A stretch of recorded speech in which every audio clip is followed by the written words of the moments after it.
बेटा तुम खड़ी क्यों हो क्लास में? सीट नहीं मिल रही, आगे आ जाओ, थर्ड लाइन में आ जाओ, थर्ड लाइन में बैठा लो बेटा इसको। फिर तेरी बहन को जब कोई कहेगा यहाँ आके बैठ जा, फिर अच्छा लगेगा? थोड़ा लिमिट में रहना चाहिए ना। बैठ जाओ बेटा। चलो अपने देखो, अपने व्यवहार को ऐसा रखो जैसा तुम दूसरे के साथ करो, तुम्हारी बहन के साथ वही होगा। यहाँ नहीं, जहां वो कॉलेज में जाएगी वहां होगा, बस में होगा, ऑटो में होगा। समाज सबसे मिलके बनता है। तुम घटिया हो ना किसी के लिए, तो तुम्हारी बहन के लिए 100% कोई ना कोई घटिया। भगवान जो है कर्मा रिटर्न्स बैक है, ये सीधी थ्योरी है ये। और ये मैं अपने लिए भी मानती हूँ, मैं अपनी बेटी के लिए भी मानती हूँ। मैं जैसा कर रही हूँ ऐसा ही मेरे साथ होगा, या मेरे घर वालों के साथ। तुम जैसा कर रहे हो ऐसा तुम्हारे भाई बहनों के साथ होगा ही होगा। हम किसी भी बेटी के साथ गलत करेंगे ना, तो अपने आप को इसके लिए तैयार रखना कि मेरी बहन भी पढ़ने निकलेगी। आज छोटी है तो कल निकलेगी। चाचा की बेटी, मामा की बेटी, ऐसा नहीं कोई घर में रिश्ते ही ना हो। माँ भी तो होगी। जैसा तुम कर रहे हो ऐसा तुम्हारी माँ के साथ जरूर घटित हुआ होगा। अब तुम कर रहे हो, बड़े अच्छे कई एड्स हैं, उसमें एक जवान लड़का ना सीटी बजा रहा होता है, तो उसकी माँ, देखा तुम लोगों ने वो, उसकी माँ कहती है बेटा मत कर। तुम्हारी उम्र का था वो लड़का, उसकी माँ लगा लो मेरी एज की, मुझसे 2-4 साल बड़ी होगी, क्योंकि जो बच्चे 20 के हैं उनके माँ 40-45, उनकी माँ 45 साल तक की होती हैं। तो लगातार सीटियां बजा रहा है, उसकी माँ उसको कहती है बेटा मत कर। वो इरिटेट हो जाती है, तो फील करता है कि मेरी माँ ऐसा क्यों, मतलब क्यों चिढ़ रही है सीटी बजाने से, घर में बैठ के बजा रहा था सीटी।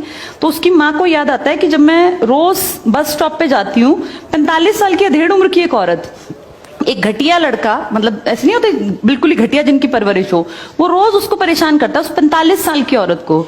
तो उसको फिर फील होता है कि ये मेरा बेटा जो हरकत कर रहा है ये उस लड़के से मेल खाती है। बहुत अच्छा ऐड है, उसका एसेंस बहुत अच्छा निकल के आता है कि एक्सप्लॉयटेशन सिर्फ जवान लड़कियों का नहीं होता। आप गलत कर रहे हो ना, कोई आपकी माँ के साथ, आपकी बहन के साथ कहीं ना कहीं कोई गलत करेगा फिर। इसलिए समाज को अच्छा बनाओ, क्लास को ऐसा बनाओ, कोई लड़की वहां से अगर आ रही है और तुम कह रहे हो यहाँ आ जा, तो ये ठीक है। ये अपने आप सोच के देखो, ये हमारी परवरिश को भी दिखाता है कि हमारी परवरिश कैसी माँ ने की है।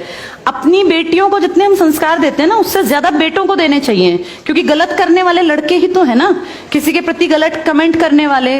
ये ठीक नहीं होता।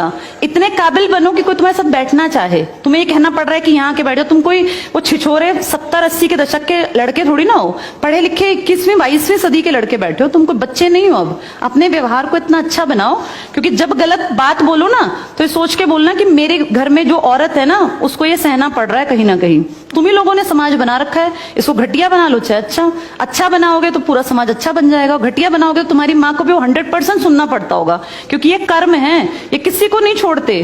तुम सबको चार दीवारी में नहीं रख पाओगे। तुम्हारी माँ को भी कहीं ना कहीं बाहर निकलना पड़ता है, चाहे वो मार्केट सब्जी लेने जाती हो, गांव में रहते हो तो गली में तो निकलती है ना, उसको भी सुनना पड़ता होगा, क्योंकि समाज बनाने वाले तुम ही लोग हो। तो ये ध्यान रखो सबको कि भाई किसी को हमारे किसी भी कमेंट से बुरा ना लगे, और इनको अलग मत समझो। जैसे तुम्हारी बहनें ऐसी ही ये हैं, पसंद आना कोई अलग बात होती है, पर व्यवहार अच्छा रखना चाहिए। तुम्हारी परवरिश अच्छी माने की है, कम से कम ये दिखा के चलना।